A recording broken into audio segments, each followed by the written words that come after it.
Dinamika konflik ialah bagian vital dalam perilaku masyarakat. Pada hakikatnya konflik merupakan suatu pertarungan menang kalah antar kelompok atau perorangan yang berbeda kepentingannya satu sama lain dalam organisasi. Pertentangan kepentingan ini berbeda dalam intensitasnya, tergantung pada sarana yang dipakai. Dan ada juga konflik antar etnis, yakni sebuah konflik bersenjata antar kelompok etnis. Konflik tersebut kontras dengan perang saudara yang dimana hanya sebuah negara atau kelompok tunggal yang bertarung satu sama lain. Maka konflik etnis juga seringkali bernuansa kekerasan. Dan yang dapat melatar belakangi terjadinya konflik etnis di sebuah tempat itu yaitu kayak perbedaan pendapat, salah paham, salah satu atau kedua belah pihak merasa dirugikan, atau perasaan yang terlalu sensitif. Oke, selanjutnya dilanjutkan oleh teman saya. Perbedaan etnis tidak selalu berarti konflik terbuka. Banyak etnis di suatu tempat yang tidak merasa terancam secara sosial politik. Mereka bisa bekerja sama sesuai aturan, tetapi di tempat lain perbedaan etnis bisa berarti susah diatur, mengarah kekerasan, menciptakan instabilitas yang luas, dan bahkan menghancurkan kehidupan. Next. Akibat timbulnya dinamika konflik. Pertama, terjadinya perpecahan di masyarakat. Dua, hancurnya nilai-nilai dan norma sosial. Tiga, hilangnya harkat benda dan korban manusia.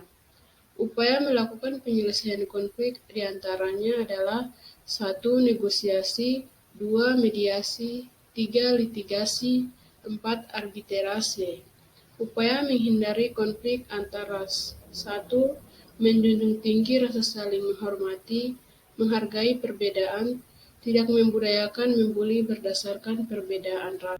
Selanjutnya ada contoh, peristiwa akibat dari terjadinya konflik setelah lengsernya otoritas Orde Baru dan lahirnya era reformasi, yaitu salah satunya peristiwa konflik antara Dayak Madura di Kalimantan Tengah, tepatnya di kota Sampit.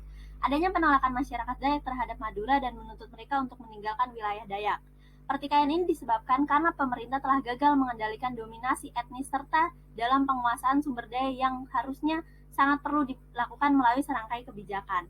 Lalu ada upaya mengatasi kedua belah pihak dari antara etnis Dayak dan etnis Madura. Pemerintah memfasilitasi pertemuan dengan kedua belah pihak dengan membuat suatu perjanjian. Tetapi hal tersebut hanya di atas kertas saja karena orang Madura sebagian besar tidak menyukai menepati janji dan seringkali tidak menepati janji yang telah disetujui. Maka dampak konflik yang terjadi berulang kali ini menyebabkan banyaknya korban jiwa baik dari pihak orang Madura maupun dari pihak orang Dayak. Selanjutnya saya akan membahas tentang pluralisme. Pluralisme sendiri merupakan interaksi dari beberapa kelompok yang saling menunjukkan rasa menghormati dan toleransi antara satu dan yang lainnya. Pluralisme juga memungkinkan untuk semua warga negara bebas berpolitik terlepas dari agama, suku, atau etnis mereka. Selanjutnya keberagaman. Keragaman merupakan suatu tolak ukur pilar perekat dari persatuan dan kesatuan sebagai modal dasar bagi kelangsungan dan keberlanjutan pembangunan nasional serta munculnya semangat kebersamaan. Adapun keberagaman agama yaitu yang pertama ada Islam, kedua Kristen, ketiga Katolik, 4 Hindu, 5 Buddha, dan yang terakhir yang keenam Konghucu.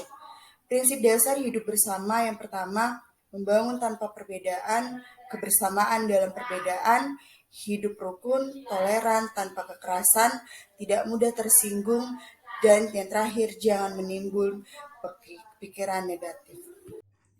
Selanjutnya, faktor pembentuk keragaman di Indonesia. Yang pertama, faktor kondisi geografis. Indonesia terletak di rute perdagangan maritim yang berkembang di antara India dan Cina. Mereka membawa komoditas dagang serta membawa kebudayaan yang berpotensi menimbulkan akulturasi sehingga menjadi penyebab keberagaman di Indonesia. Yang kedua, faktor sejarah. Berdasarkan sejarah, orang Indonesia telah dijajah oleh negara-negara barat seperti Portugis, Spanyol, Inggris, dan Belanda. Kedatangan para penjajah berpengaruh pada keberagaman hidangan di Indonesia. Yang ketiga, faktor lingkungan alam.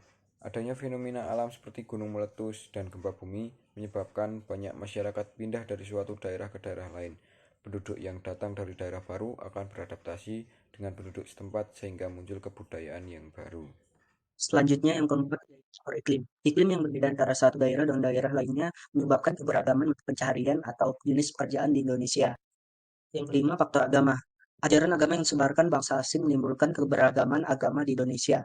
Selanjutnya yang keenam, faktor perubahan nilai dan sikap. Teknologi modern dan dampak globalisasi menimbulkan perubahan nilai dan sikap sehingga memperbanyak keberagaman di Indonesia karena perilaku masyarakat Indonesia kini semakin multikultural karena menerima banyak budayaan. Kemudian relativisme budaya. Semua bangsa memiliki budaya dan nilai serta norma etnik spesifik dan semua nilai budaya tersebut berbeda dari satu suku ke suku lainnya. Relativisme budaya itu gagasan yang memungkinkan untuk dapat melihat perbedaan kebiasaan sifat nilai seseorang dalam relevansi nilai budayanya. Sekian presentasi dari kelompok kami. Terima kasih.